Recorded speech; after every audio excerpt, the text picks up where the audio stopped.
What is going on, guys? It is Stab, and today we're back with another Wi-Fi battle. You might recognize the team from yesterday's game, but basically we're back with the team of Mega Galate and the SD Gliscor. Really fun team, really balanced team, but lots of fun.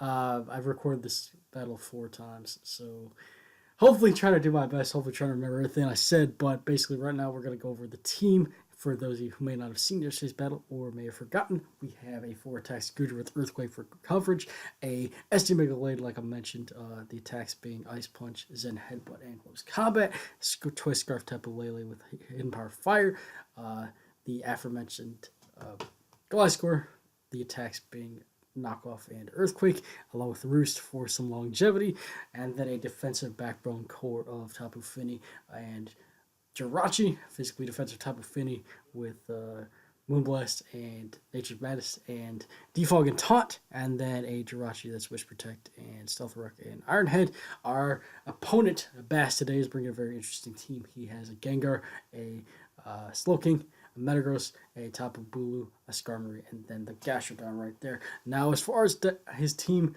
a couple things I noticed: he's very weak to Dark, so I kind of wish I had Knockoff my Galate. Alas, I do not, so we need another way to deal with those.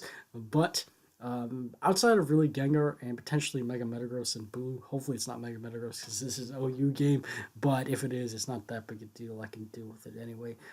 Outside of those three, he really doesn't have a whole lot of offensive power, and even then, the Metagross isn't very strong if it's not a Mega variant. So, game plan, Goodra puts in a lot of work both offensively and defensively. The combination of Earthquake and Fire Blast deals with his entire team outside of the Gastrodon.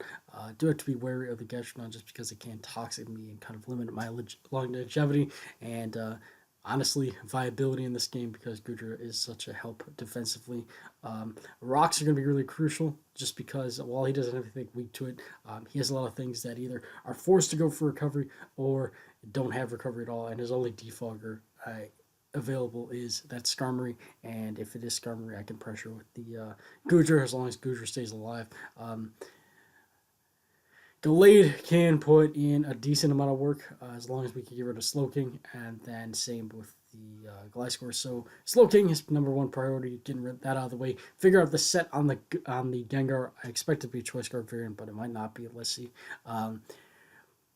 Figure out if it's Mega Metagross or regular Metagross. Obviously, those are two very different Pokemon. Figure out if the Bulu is more offensive or defensively oriented. And then lastly, figure out if the Skarmory is specially or physically defensive. It's especially defensive. It's a bit harder to deal with just because the only ways that I really have to beat down Skarmory are the Fire Blast on Goodra and the Hidden Power Fire on Tapu Lele. Without further ado, let's go ahead and jump into the game. I am going to lead off with that Goodra just because the only things that really threaten Goodra are the Slowking and the Gastrodon, both of which Tapu Fini is a fine switch in for. And we're off. Now, today's background, as you guys might notice, is right after Bast issues the challenge here.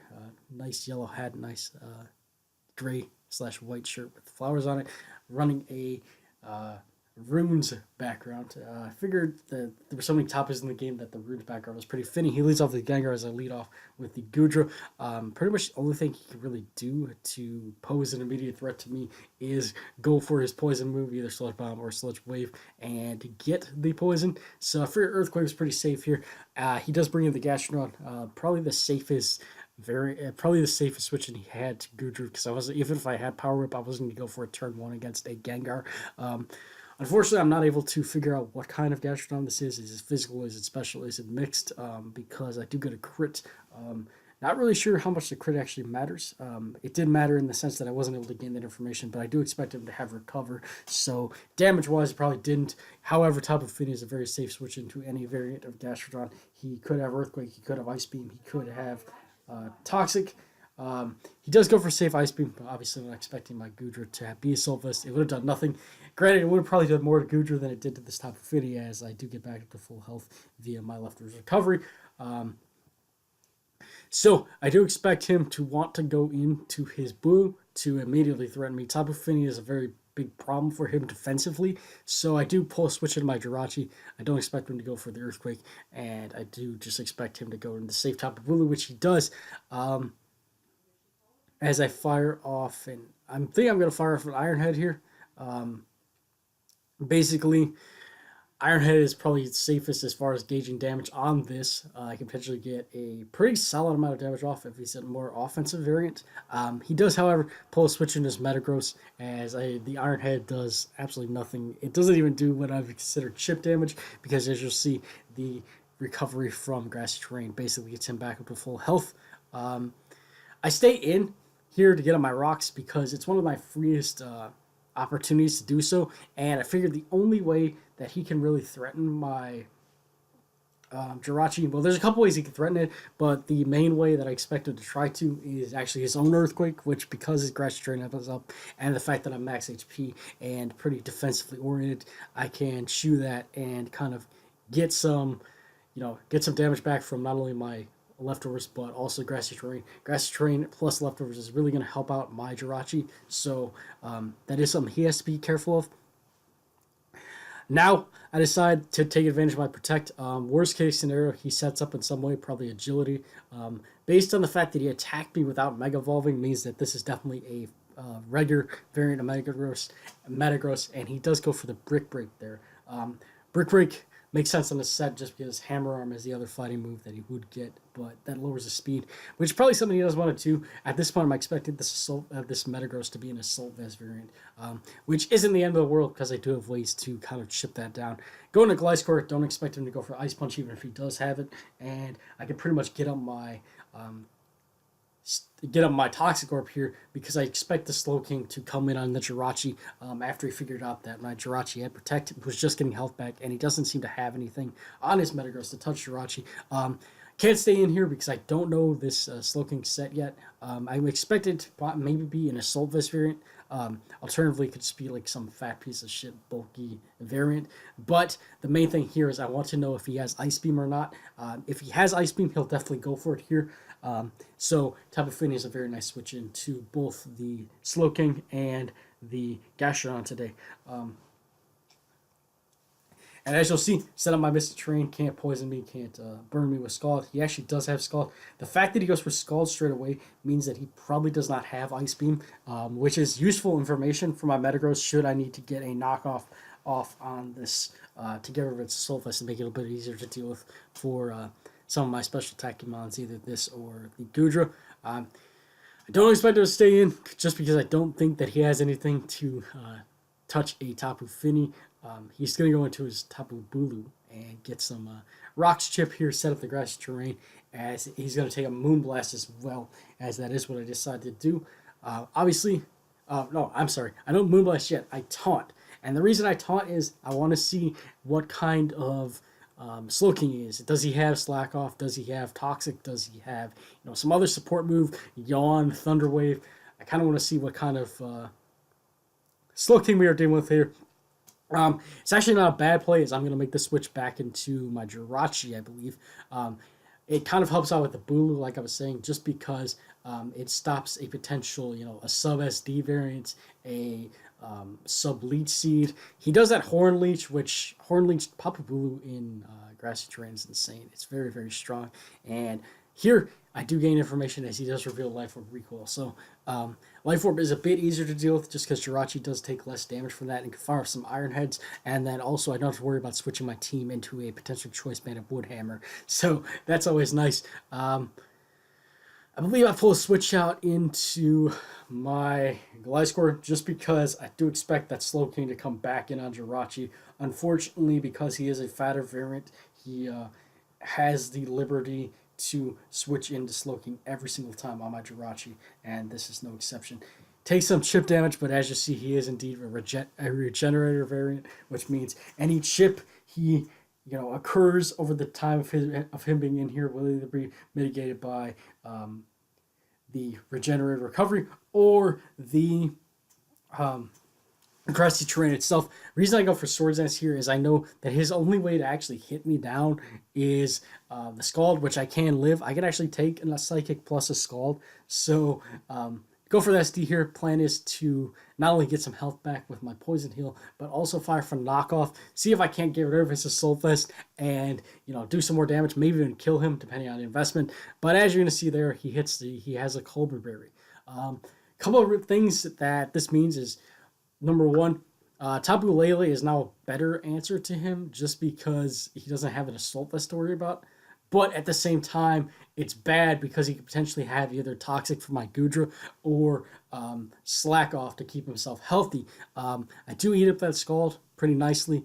And what that's going to allow me to do is I have an option here. I can either pull a switch out into my Jirachi or my Tapu Fini, or I can do the play that I chose to do, which is actually go for the Earthquake. Earthquake helps out for a couple reasons. If I get a crit, he dies. If you know, if I keep him low, one or two things happens. It either allows him to stay in, which he does here, kills my Gliscor, but keeps him in at a low amount of health, which means either I can revenge kill him if he chooses to stay in, or if he chooses to switch out to take advantage of his recovery via the regenerator, he will come in back in at a less amount of health than he would had I not got that extra damage off. So going to Tapu Fini, no, I can pick him off with a Moonblast from this range, and then go from there. He decides to save his Slowking, makes a lot of sense. Still a pretty big problem to my team. Takes on a lot of it and is still at a decent amount of health to pose a nuisance. So he goes on top of Bulu, sets up his terrain, and then takes a bit of chip damage from the Moonblast that I go for here. So unfortunately, I lost my Gliscor, which is a pretty decent switch into Tapu Bulu at this point. But Jirachi can still take some moves, threaten him with the Iron Head. So I believe that's what I choose to go into here. Actually, now that I think about what turn it is, I believe I choose to go into my Gudra. And the reason for that is I haven't revealed my ability yet as he goes for Horn Leech here. Gudra is running around with Gooey, so that is an annoying ability. But I do have Sap Sipper, which means his Horn Leech that I expect him to go for targeting my Fini will not work, and it gives me a +1 attack raise. Now, he doesn't know my set. I could have the Dragon move, I could have Earthquake, I could have Power Whip. He just doesn't know, so he makes a switch into Skarmory. What I choose to do is the mid-ground play, go for the Ice Beam. Number one, it'll cover the Bulu if it stays in. Number two, it'll allow me to gauge what type of Skarmory this is, should that be the switch in, and it is. Based on the damage, we know that this is definitely physically defensive, which means as long as I connect on the following turn with my Fire Blast, I will be able to get rid of this Skarmory relatively easily. Skarmory was very, very limited today. He did not get up rocks, he did not get up spikes, he did not get up any sort of hazard. He didn't really do any damage to my team. And more importantly, he did not defog away my... He did not defog away my own rocks, so that's always nice. Fire from Earthquake, trying to take advantage of my quote-unquote special attack raise, physical attack raise, that is. But as you're going to see, Gastrodon eats that for breakfast and then fires out an Ice Beam. I am a Soul Fist, and thankfully it doesn't freeze me, so that, that's nice. But much better play would have been able to go for Ice Beam the first time. I would have been able to wear him down faster, and the aggressive terrain does go away, which means the Gastrodon doesn't get additional health recovery, which means potentially it's forced to go for recovery at a point. But instead, what happens is he's in range where he can survive and get off my Toxic on my Gudra. Now, I talked a lot about this early game and in the preview that I didn't want this to happen. It's always unfortunate when a special wall or a wall like Gudra gets Toxic and gets its longevity severely limited. But at the same time, at this point in the game, with his his Gastrodon low and his Tapu Bulu figured out, Gudra's not as useful as it was early game for scouting out sets, so I'm not as mad. I know that I have a good switch in Tapu Fini to eat up anything that this wants to do, including a Z move Tectonic Rage. Was not expecting a Z move Gastrodon at all. I'm not gonna lie. So if he was trying to get me with what the Z-Mon on his team was, he definitely did. However, what you're gonna see is Tapu Fini's absolute lord, and he's gonna take like I think 40, 45 maybe from this Tech Ridge. Throws me to the center of the earth, explodes me in the core, and still, Tapu Fini is an absolute god and lives it pretty well. And Gastrodon should be in range of the Moonblast on the following turn. So this is going to allow me a couple things. With his Gastrodon gone, he protects up here. Not really sure why. Maybe he wanted to know if I had Nature's Madness, if he wanted to know if I had Taunt or if I had Haze, but I'm just going to go for the safe Moonblast, not revealing anything from my set. But as I was saying, with Gastrodon gone and, with Gastrodon gone, Tapu Fini can be played a lot more recklessly just because I don't need, quote unquote, need it as healthy as I did earlier on to check this. Gonna go ahead and get rid of that Gastrodon, and I believe he just goes back out into his Bulu to threaten me. No, he goes into Gengar this time, I'm sorry. So, with Gastrodon out of the way, I can, like I said, be a bit more reckless with this Finny. I didn't think he would go for the poison move here at all. Number one, it may not have done very much damage. Number two, Jirachi is a pretty safe switch into poison moves, so I did expect it to reveal a coverage move, which actually ends up being Thunderbolt. In case he didn't want to stay in, fearing, potentially just unnecessary damage, I went for Nature's Madness. Could have potentially caught Metagross had he chose to go to that, but Gengar strikes again with the Cursed Body. So now I don't have any way to hit this. At this point, what I decide to do is save my Tapu Fini, either as Death Fodder or potentially something to check, a more weakened variant of Gengar on the following turn. Goes for Thunderbolt again, leading me to believe that he might be choiced. That did like 4, so I still have Goodra coming in. Oh, and that was a crit. Goodra is fat as fuck. Taking a bit of toxic damage, get the Misty Terrain out of here. Now, I make slight of a bit miscalculation here. I really thought this was Scarf Gengar the entire time, and I really didn't play with damage counts or anything like that this game. But what I should have done was I should have checked for Destiny Bond first, knowing that he couldn't have hit me with anything else, and maybe have gone for Ice Beam instead of the Earthquake here that I end up doing. So unfortunately, I do lose my Goodra for not no reason, because it did put in a lot of work, but I would have liked to have it with me for the rest of the game. Unfortunately, Goodra has to go down. On the double down, he's going to decide to go into his Tapu Bulu, which gives me a pretty safe switch into my Gallade. Pretty much, I just want to beat this Bulu down. It's constantly getting health back from Grassy Terrain. It's constantly getting health back from Hornleech. So I just want to weaken this as much as possible. Plus, he can't knock me out unless he crits me. So go for Zen Headbutt. Do connect after Mega Evolving, of course. Tapu Bulu is really, really bulky because, as you'll see here, he actually lives. And I don't know how he actually lived, but he did. So do connect on my Zen Headbutt. Lives on like 5 HP. And then I should be able to still tank any move that he wants to go for. And he goes for Hornleech, and he gets a crit. Gallade's physical defense is a lot lower than its special defense. So maybe it didn't matter, but it's a crit, so I feel like it did. Doesn't get... gets actually... Now that I look at that bar in the green, gets an insane amount of health back. Thankfully, does get knocked back under half via the... Life Orb recoil, but at the same time, Jirachi has to come in here because it has to threaten this somehow. And how it is a threatening it is, the Iron Head, and thankfully for us, Jirachi does what Jirachi does best and gets the flinch. Tapu Bulu lives on 2 HP, but gets that flinch, and I'm going to get a free turn of leftovers plus Grassy Terrain recovery on my Jirachi.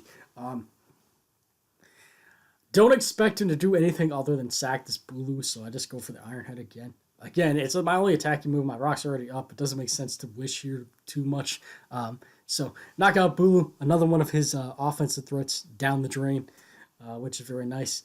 And then with Bulu down, I get another turn of recovery. So we're almost at full health, which means we can take on a potential Slowking, a potential Metagross. Maybe it has HP Fire. Maybe it has Earthquakes. Maybe we can just chip it down. Unfortunately, because my only attacking move is the Iron Head, I really don't want to, have anything else take unnecessary damage. My plan here, I only need one flinch to be able to do this too. I have sort of a plan here in the sense that, like I said, I only need one flinch. Trying to keep the Slowking as weak as possible, number one. Number two, trying to stall out Grassy Terrain so that he doesn't constantly get recovery on either his Metagross or this. As you'll see, he does have the Fire Blast. It is a 3-hit KO. Like I said, all I need is one flinch. It is statistically improbable for me to not get one flinch in 3 turns. So, go for the flinch there. Of course, we don't get it. He doesn't miss Fire Blast, and he gets Fire Blast off for free. Here, not here, but potentially the first turn, I could have wished to get my Wish Protect up and get me to full health and given me a better chance.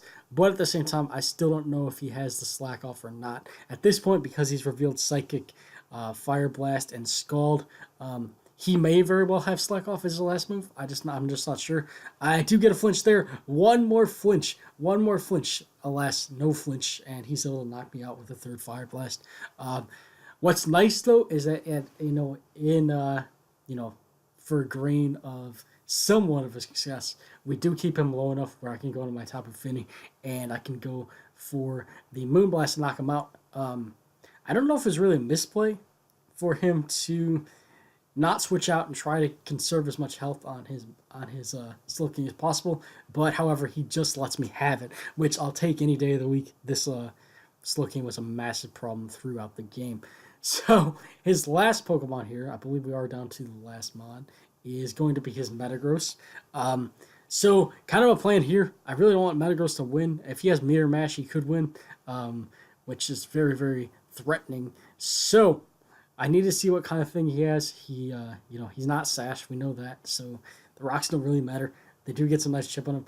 I need to start fire off Nature's Madness just to get him as low as possible into a point where Tapu Fini and Tapu Lele can come in and deal with him with the HP Fire. Goes for Thunder Punch, knocks me out. Thunder Punch means that his moves that we've seen so far are Earthquake, Thunder Punch, and Brick Break. Which means if his last move is not a steel move, he has no way to touch this. He can't bullet punch me, which is really nice because my terrain goes up. And under Psychic Terrain, priority moves will not work. So I should be able to fire off 2 Hidden Power Fires and win the game. As long as it doesn't surprise me with a Meteor Mash, we're good. And I believe he just clicks Thunder Punch one more time. He doesn't get a crit. He doesn't get a para. And I can just click Hidden Power Fire one last time and pick up the narrow 1-0 victory. So guys, I know this game was really long. Hopefully you guys enjoyed it though. I felt like I played decently well. Slowking was really hard to break, as well as Gastrodon to an extent. Don't really feel like I made too many misplays. Maybe having another move on my Jirachi would have been helpful. Definitely having knockoff on my Gallade would have been amazing in this game. But it is what it is. We pick up the 1-0 victory over Bast. Hopefully you guys enjoyed. Hopefully you can leave a comment, leave a like if you enjoyed today's battle, and subscribe, of course, if you have not. We recently surpassed the 150 subscriber mark. I'm not going to do a subscriber special for a mid milestone, not like 200 or 300 or whatever. But it is very awesome that we were able to get that. I've been on a more motivated grind to upload to YouTube and do things lately. So it's nice to see the hard work paying off. Thank you. Can't be possible without the viewers, of course. But anyway, guys, I'm gonna go ahead and get out of here. I'm Stab, and I'm out.